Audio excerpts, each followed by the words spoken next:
flying that drone, it was nerve-wracking, considering it's about $1,500 worth of equipment in the air, and just a simple mistake could come crashing down, and then poof, useless.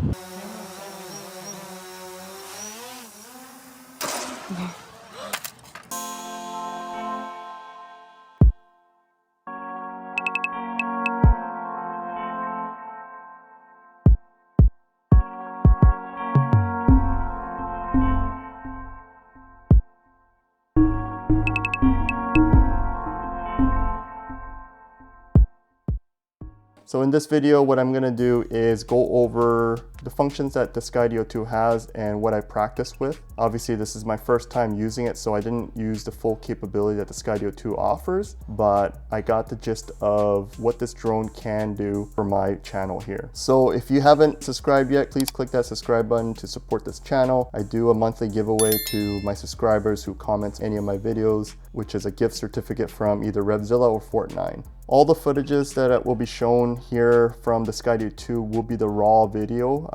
Other than the intro video that I put in this, I decided not to edit the other ones just so whoever is interested in the Skydio 2 product itself, I want you guys to actually see what this drone can film without me doing a post edit. As well, I did film this at 1080p at 60 frames per second rather than 4K. It does have the capability to do 4K at 60 frames per second. However, for me, it's just way too big of a file and it takes forever for my computer to render anything that's 4K or even 2K. There we go. So to start things off, based on the user reviews and tutorials that I've seen for the Skydio 2, it's best that you do a hand launch away from you where the Skydio 2 will automatically turn around and pick up the subject, which in this case is me. I was quite nervous on using this because it is about $1,500 US and a single crash could definitely jeopardize the usage of the Skydio drone. So I was a little nervous about it. So the first shot I actually took, it actually got lost because as you can see here, it passes by the people and it gets confused on the subject matter and decides to just go film gravel. Once I got off my bike, I realized I couldn't hear the buzzing of this drone, which kind of got me really scared considering it was the first flight. Then once I got my phone out, I was able to track where it was, and then based on the view that the Skydio had, I knew exactly where I was in the reference of Skydio, and I flew it back quickly so it can pick me up as a subject once again. At first I was slightly disappointed because it lost me pretty quickly, but at the same time, I didn't really set it up for success considering everything that I wear in my bike is also the color of gray, which is the color of the street. So it doesn't give you enough contrast, I think, for the Skydio to pick me up. So the next few runs, it actually runs pretty well. It does avoid the obstacles, which is the rock face, as well as some power lines. And then in the straightaway roads where I go about 30 to 40 kilometers per hour, you can tell that the Skydio was catching up. And then at one point it was going faster than I was, and it quickly adjusted itself once it realized I was going out of frame. One of the more frustrating things that I realized having a drone is that you can't really get the full aspect of the shots that the drone took. Once it's in the air, you're kind of against the time where each battery lasts about 20 to 23 minutes, depending on how fast and how windy the conditions are. So really, you just concentrate on filming as many as possible and hope that some of the minutes out of the 23 minutes filmed is useful. In which my case, a lot of the footages that were taken by the Skydio 2 was quite useful, which is very efficient. And as you can see, as I ride back in the same path where it lost me, the third time around it did not lose me at all.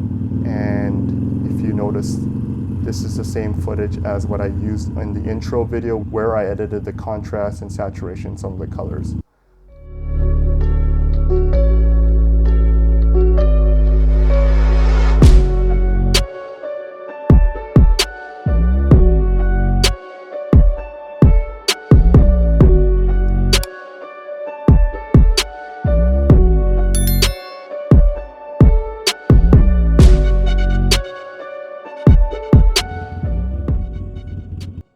Here I decided to try different functions, so I threw the Skydio up higher. The reason for this is because there are a lot of power lines in the areas that I want to film.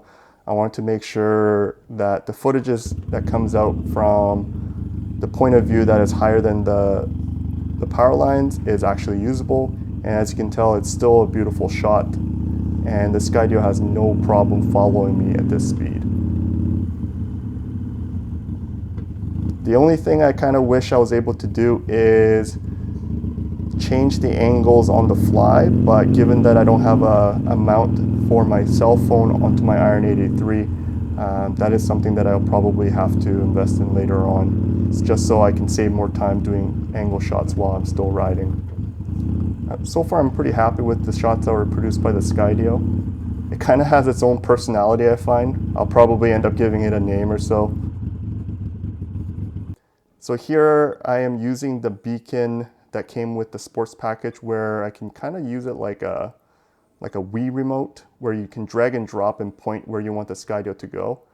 I did find that there was a little bit of a learning curve to it of how it reacts. However, once you kind of get it down, it was actually pretty intuitive. I decided to do one of the self shots where it does a spin around you. I think this was called a spiral.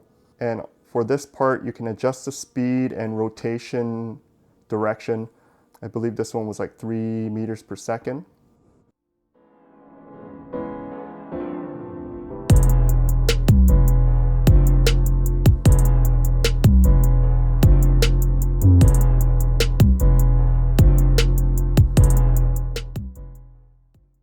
And then again, what I want to do is test out how far this drone can go up before losing me. So this time I went a lot higher than the previous runs. And as you can see, it does pick me up quite well. However, there are certain areas where it does lose me in the frame because I'm at the bottom right of the picture, and Skydio does lose me a few seconds here and there. But the footage, some of the footage that comes out of it is quite useful, which is all you want. The way the Skydio tracks you is two types. One is a GPS using the beacon, and then the second part is the just tracking by what it sees on its camera. So having the beacon and your cell phone definitely increases the chances of it finding you and tracking you. I did find it's kind of confusing on how to track better on the GPS, because anytime I put it in my pocket, the sensitivity of the GPS accuracy kind of went down. So at this point, I'm testing out the self-landing sequence where you use the Skydio case box that comes with the sports package. And what you do is you fly the drone on pretty much on top of where the case is, angle the camera downwards, and press the land button on your phone or on your beacon, and it will automatically track where that box is based on the image that's on the case, and it will slowly descend onto it, as you can see here. It is slightly nerve-wracking when you're doing it for the first time because it drops quite fast. Once it detects where the box is on your cell phone, you'll see an image where it will give you like a green box highlighting to it. Then you know the drone itself has picked up exactly where the case would be, and it will do more of a fine-tuning of flight where it lands almost perfectly.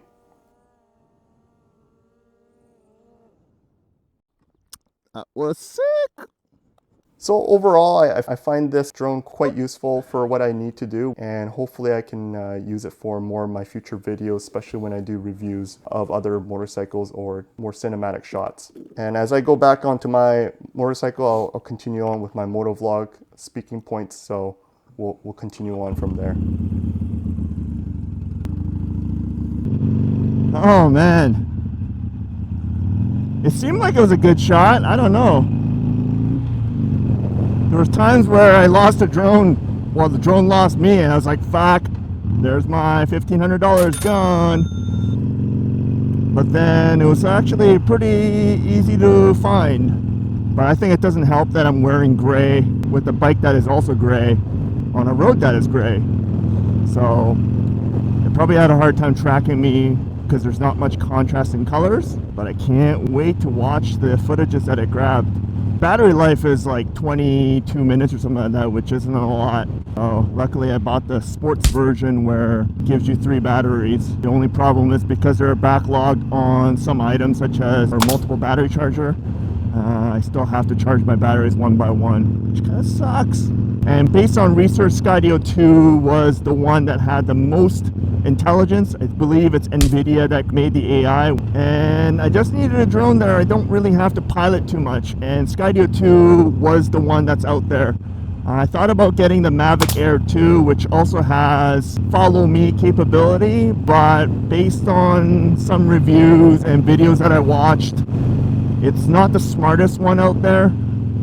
It will follow you, but if there is a little bit more complicated obstacles, then it will stop following you. So from what I gathered from users that use Mavic Air 2, the functions are really good. It definitely has a better image quality out there for drones, but it's best used if you have a pilot that is flying the drone while the subject is moving. But for me, I don't have that luxury, so Skydio is what I got. The Skydio 2 and the Mavic Air 2 are comparable in price, but I find the Skydio 2 slightly more expensive, at least in Canada, because there is no vendor that sells that. So you kind of have to buy it straight from their factory, and it's about 2 months wait. But so far I think it's worth it because it's capturing the images that I want it to do. I am slightly concerned about riding through roads like this because there are some areas where the power lines or telephone lines do cross,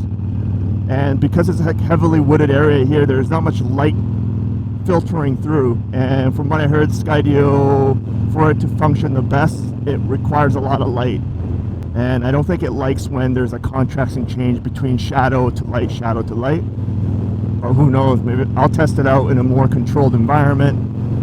I'm not really ready to do that today as my first flight test. Right now I just wanted to get a taste of what Skydio 2 has to offer.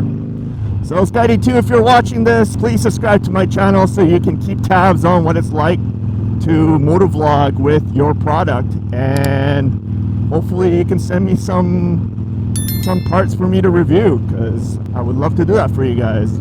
So tell me what you guys think, if the footage looks good or not, and if it interests you. Until next time, ride safe, ride prepared, and ride on. Peace.